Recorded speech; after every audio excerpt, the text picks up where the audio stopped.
रुख से जरा नकाब हटा दो मेरे हुजूर, हुस्न का जलवा दिखा दो मेरे हुजूर।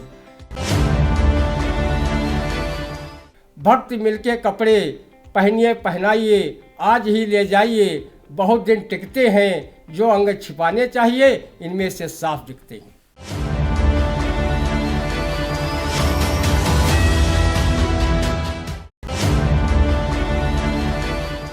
नमस्कार, मैं उदय चौहान एक बार फिर हाजिर हूँ आपके सामने आई इंडिया का साप्ताहिक खास प्रोग्राम रंदा लेकर। हमारे साथ मौजूद हैं वरिष्ठ पत्रकार, कवि एवं रंगकर्मी ज्ञान प्रकाश सिंह प्रतीक। तो आज के कार्यक्रम की हम शुरुआत करते हैं। कल भाजपा के राष्ट्रीय अध्यक्ष जेपी नड्डा ने सीतापुर में 2 जनसभाएं की।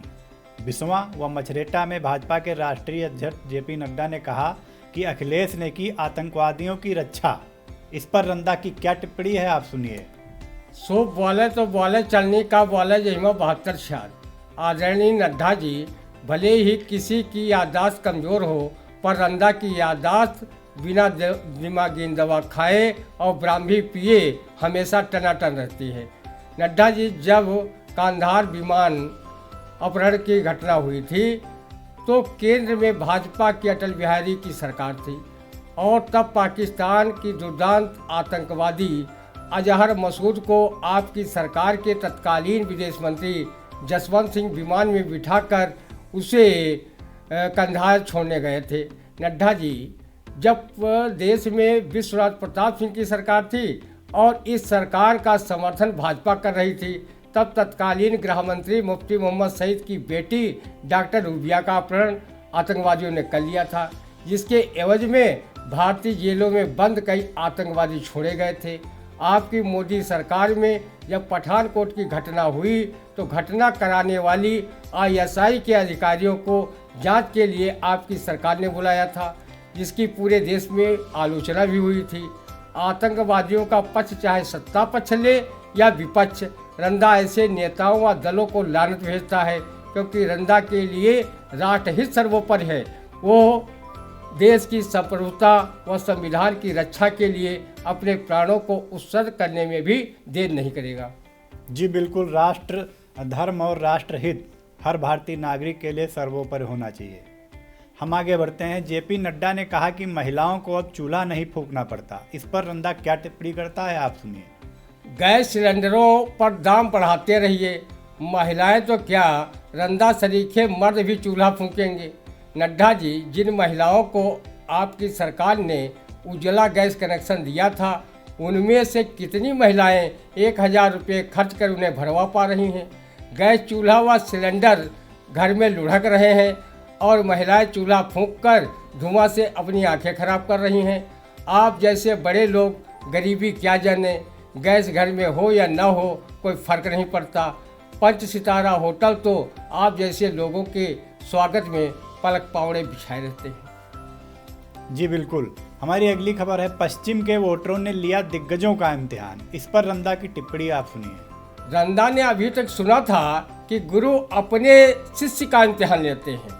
एक फिल्मी गाने में भी रंदा ने सुना था कि जिंदगी इम्तिहान लेती है, दोस्ती इम्तिहान लेती है, लेकिन चुनाव में वोटर दिग्गज प्रत्याशी नेताओं का इम्तिहान ले रहे हैं।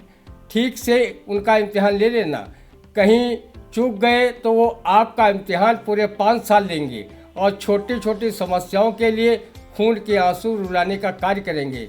इम्तिहान के समय नेताओं के मुंह और पेट का साइज जरूर ले लेना तथा उनके हाजमा शक्ति की भी पहचान कर लेना, नहीं तो आप सबके हित के लिए बनी योजनाएं खा जाएंगे और डकार भी नहीं लेंगे। लोक गायक मास्टर फेरूलाल ने वोटरों को सचेत करते हुए कहा भी है, भाइयों कुछ तो तुम चाहते हो, चतावे तुम का को आई, वोट की कीमत ना जनी हो तो वाटा तुम का फिर जाई। भाइयों कुछ तो तुम चाहते हो, चतावे तुम का को आई। लखीमपुर कांड में केंद्रीय मंत्री टेनी के बेटे मुख्य आरोपी आशीष को मिली जमानत। इस पर रंदा क्या टिप्पणी करता है, आप सुनिए। जहकी मैया राम रसोइया, वह के ललुआ भला भूखे कैसे रह सकते हैं। अगर टेनी केंद्रीय गृह राज्य मंत्री न होते और रंदा जैसे सामान्य व्यक्ति होते तो उनका आरोपी पुत्र बरसों जेल का मेहमान रहता। पुलिस उनकी जमानत खारिज कराने हेतु पर्याप्त साक्ष्य ही अदालत को नहीं दिए होंगे, नहीं तो मंत्री जी कहीं उनकी नौकरी न ले लें और न उन पर गाज गिरा दें। इसलिए आ बैल मुझे मार की कहावत कोई चरितार्थ नहीं करता। जब से मंत्री पुत्र आशीष की जमानत मंजूर हुई है तब से रंदा काफ़ी डर रहा है कि वो भी पत्रकार के साथ किसान भी है, कहीं उनका पुत्र रंदा पर गाड़ी न चढ़ा दे और लखीमपुर के किसानों व पत्रकार की जान की तरह उसकी भी जान न ले ले और वो खुदा को प्यारा हो जाए। जी बिल्कुल, चूँकि चुनाव के समय यह जमानत कई सवाल खड़े कर रही है और इस पर एक बहस भी चल निकली है। फिलहाल हम कार्यक्रम में आगे बढ़ते हैं। भाजपा के राष्ट्रीय अध्यक्ष जेपी नड्डा ने अपने भाषण में नहीं लिया बसपा का नाम, इस पर रंदा क्या टिप्पणी करता है? भाषण में सपा व कांग्रेस का नाम लिया तो वो कौन सी बैतरणी पार हो गई, उन्हें कौन सा पारितोषिक मिल गया, और बसपा का नाम नहीं लिया तो उसका हाथी कहाँ गायब हो गया। लोग कहते हैं कि टिप्पणी अच्छी हो या खराब उसी पर की जाती है जिसका देश और समाज में कुछ अस्तित्व होता है। रंदा अब सब क्या समझे कि हाथी इतना मरियल और दुबला हो गया है कि नड्डा जी को मंच से भी दूर दूर तक दिखाई नहीं देता। जी बिल्कुल।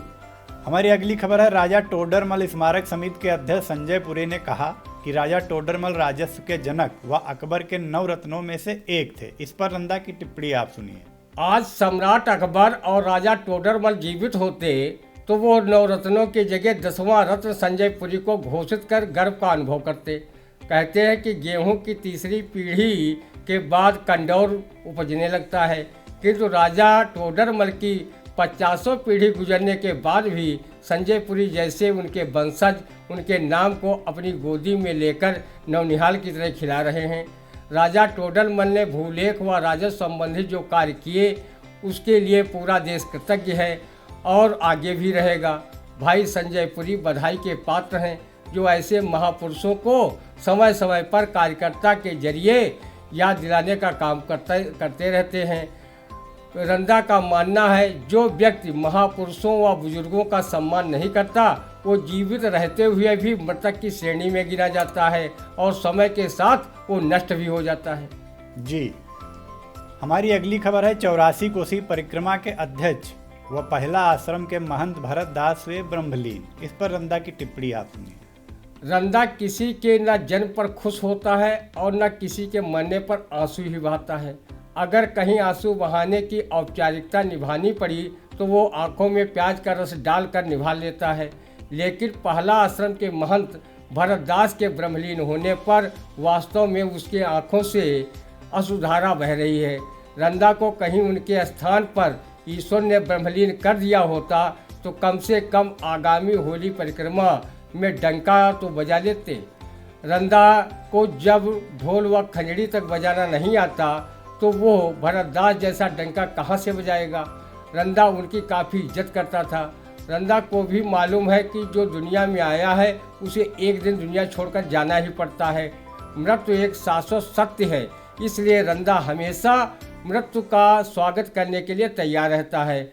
बाबा राम स्नेही रघुनाथ दास ने विश्राम सागर नामक ग्रंथ में लिखा भी है, जो उपजय सो निश्चय नाशय, जो नाशे वो पुनः प्रकाशय। जी बिल्कुल।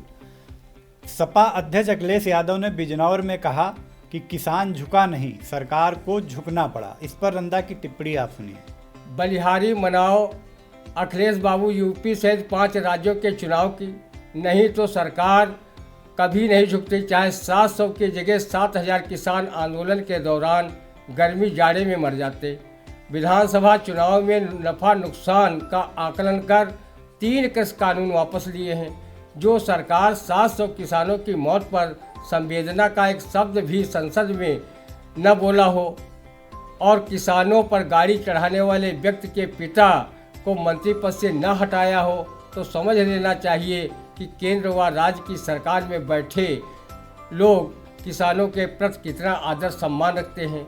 डॉक्टर राम कुमार वर्मा जैसे ये नेता तो है नहीं जो अपनी काव्य पंक्तियों में किसानों को ग्राम देवता जैसे महान शब्दों से अलंकृत करें और कहें, हे ग्राम देवता नमस्कार, सोने चांदी से नहीं किंतु तुमने मिट्टी से किया प्यार, हे ग्राम देवता नमस्कार। जी बिल्कुल। सदर सीट पर अपनों से ही भाजपा को मिलती रही है चुनौती, इस पर रंधा क्या टिप्पणी करता है? चुनौती शिष्यों को मिलती रही होगी। अब भाजपा राकेश गुरु को लेकर आ गई है। अब उन्हें चुनौती कोई न पार्टी प्रत्याशी दे सकते हैं और न ही कोई बागी खटरागी प्रत्याशी नेता ही। राकेश गुरु को अगर कोई चुनाव में चुनौती दे सकता है तो केवल और केवल नोटा निशान दे सकता है, क्योंकि रंधा जैसे लोगों को जब कोई प्रत्याशी समझ में नहीं आएगा तो वो नोटा का बटन दबाकर लोकतंत्र को मजबूत करेगा। जी। पश्चिम बंगाल की सीएम ममता बनर्जी ने कहा कि योगी जी फिर सत्ता में आए तो सब बर्बाद हो जाएगा, इस पर रंधा की टिप्पणी आप सुनिए। ममता जी, रंधा जानना चाहता है कि जब आप पुनः पश्चिम बंगाल की सीएम बनी तो क्या पश्चिम बंगाल बर्बाद हो गए? जब आप बंगाल को बर्बाद नहीं कर सकी तो योगी क्या यूपी को खाक बर्बाद करेंगे? रंधा के लेखक ने अपनी किस्मत में जब बर्बादी ही लिखा कर लाया था तो वो योगी बाबा को काहे का दोष दे? जब पेड़ बबूल का लगाओगे तो फिर उसमें आम खाने की क्या उम्मीद रखोगे? अयोध्या में योगी बाबा राम मंदिर बनवा रहे हैं। जब रंधा के पास कोई काम नहीं होगा तो वो मंदिर में घंटा बजाएगा और गर्धव स्वर में जोर जोर से भजन कीर्तन गाएगा और भंडारे में प्रसाद ग्रहण कर अपने पेट का भंडारण चाक चौबंद करेगा। वैसे ममता जी, योगी महाराज मुफ्त राशन खिला रहे हैं और मुफ्त में शौचालय बनवा कर दे रहे हैं ताकि रंधा जैसे लोग मुफ्त का राशन खाकर शौचालय में इत्मीनान से टर्रटों कर सकें। जी बिल्कुल। हमारी अगली खबर है 10 वर्ष पूर्व दिवंगत हुए कसमंडा स्टेट के राजा रहे दिनेश प्रताप सिंह से एक नामचीन अखबार के पत्रकार ने अपने फ्लैशबैक कॉलम के लिए की चुनावी चर्चा, इस पर रंधा क्या टिप्पणी करता है? रंधा इस खबर को पढ़कर इसलिए गार्डन है कि चलो हमारे पत्रकार बंद हो। बरसों पहले दिवंगत हो चुके लोगों के साक्षात्कार स्वर्गलोक से लाकर मर्त्यलोक में अखबार में प्रकाशित करवाकर रंधा सरीखे पाठकों पर बड़ा उपकार कर रहे हैं।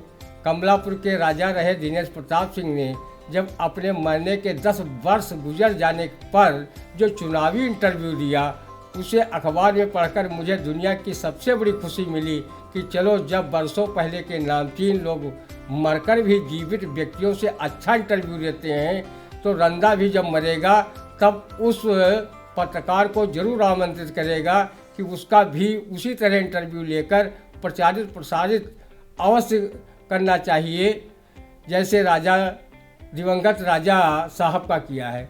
पहले लोग कहते थे जहाँ न पहुँचे रवि वहाँ पहुँचे कवि, किंतु इस खबर को पढ़कर रंधा कवि की जगह उस धांसू साक्षात्कार लेने वाले और आम जनमानस को महाधन्य करने वाले पत्रकार को बधाई देता है।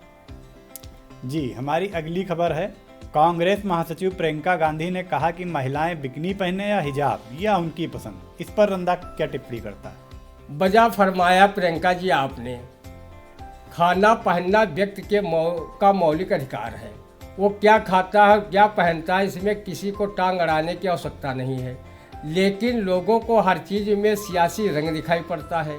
अगर वो रंगों की होली न खेलें और अपना मुंह काला न करवाएं तो फिर नेतागिरी काहे की। हिजाब पहनने से फिल्मी हीरो को कभी कभी दिक्कत महसूस होती थी तो वो हिजाब पहने हीरोइन के पीछे पीछे गाते हुए तब तक लटके झटके दिखाते रहते थे जब तक हीरोइन अपना हिजाब न हटा ले। फिल्म एक फूल दो माली में हीरो संजय खान हीरोइन साधना को तब तक ये गाना सुनाता रहता है जब तक वो पर्दा हटा नहीं लेती। ये पर्दा हटा दो, जरा मुखड़ा दिखा दो, हम प्यार करने वाले हैं, कोई गैर नहीं। वहीं मेरे हुजूर फिल्म का ये गाना भी उसी बात को पुख्ता करता है। रुख से जरा नकाब हटा दो मेरे हुजूर, हुस्न का जलवा दिखा दो मेरे हुजूर। प्रियंका जी, रंधा बिकनी पहनने वालों से परहेज नहीं करता। उसने फिल्मों में हेलेन जैसी हीरोइनों को बिकनी पहनकर डांस करते देखा है और अपने नेत्र जोत में इजाफा किया है। अगर बिकनी खूब बिकती न होती तो एक दुकानदार बिकनी वाले कपड़ों को बेचने के लिए ये काव पंक्तियाँ क्यों जोर जोर से चिल्लाकर खरीदारों को अपनी ओर आकर्षित करता। भक्त मिलके कपड़े पहनिए पहनाइए आज ही ले जाइए, बहुत दिन टिकते हैं, जो अंग छिपाने चाहिए इनमें से साफ दिखते हैं। जी, तो ये था हमारा आज का साप्ताहिक खास प्रोग्राम रंदा। हम अपने दर्शकों से अनुरोध करते हैं कि वो अपनी प्रतिक्रियाएं हमें कमेंट बॉक्स में अवश्य दें। हम अगले सप्ताह फिर हाजिर होंगे इसी प्रोग्राम में, तब तक हमें दीजिए इजाज़त। नमस्कार।